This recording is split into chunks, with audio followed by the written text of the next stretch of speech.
কোরবানি ঈদ সামনে রেখে কলকাতার পশুর বাজারে এবার ভিন্ন চিত্র। কমেছে গরুর চাহিদা, আর ভিড় বেড়েছে ছাগল ও দুম্বার বাজারে। গরু নিয়ে পশ্চিমবঙ্গ সরকারের কড়া নির্দেশের কারণে এবার চড়া দামে বিক্রি হচ্ছে ছাগল, ভেড়া ও দুম্বা। কলকাতার জাকারিয়া স্ট্রিটে বসেছে এই বাজার। বিভিন্ন জেলা ও রাজস্থান থেকে আনা পশু বিক্রি হচ্ছে এখানে। ক্রেতা বিক্রেতা দুই পক্ষই জানাচ্ছেন ছাগল ও দুম্বার দাম এবার দ্বিগুণেরও বেশি। কার্যত 30,000-এর নিচে পছন্দের ছাগল মিলছে না, আর দুম্বার দাম 70,000 থেকে 1.5 লাখ রুপি। দাম বাড়লেও কুরবানির প্রস্তুতিতে থেমে নেই মানুষ। দরদাম করেই চলছে স্বাদ আর সাধ্যের মেলবন্ধনের চেষ্টা। যার খাসি দাম 15,000 টাকা ছিল, ওর দাম হয়ে গেছে 30,000 টাকা, ডাবল হয়ে গেছে। এখন গরু কাউ কিনছে না, সব খাসি নিয়ে যাবে, তাই জন্য এত দাম হচ্ছে।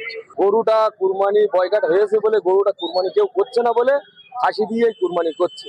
পশ্চিমবঙ্গে ক্ষমতায় আসার পরই এবার গরু জবাই নিয়ে কড়াকড়ি আরোপ করে বিজেপি সরকার। কার্যকর করা হয় 1950 সালের প্রাণী সম্পদ আইন, যার আওতায় 14 বছরের নিচের বয়সী পশু বিক্রিতে আরোপ করা হয় নিষেধাজ্ঞা। পশু জবাইয়ের জন্য পৌর কর্তৃপক্ষের অনুমোদন নেওয়ার মতো বিধিনিষেধ এবার মুসলিমদের গরু কোরবানি দেয়াকে কার্যত কঠিন করে তুলেছে। তাই গরুর বদলে অন্য পশুর দিকে ঝুঁকতে বাধ্য হচ্ছেন মুসলিমরা। ফলে গরুর বাজারে নেমেছে ব্যাপক ধস। তাই এই ক্ষতির মাসুল গুনতে হচ্ছে খামারি ও দরিদ্র কৃষকদের।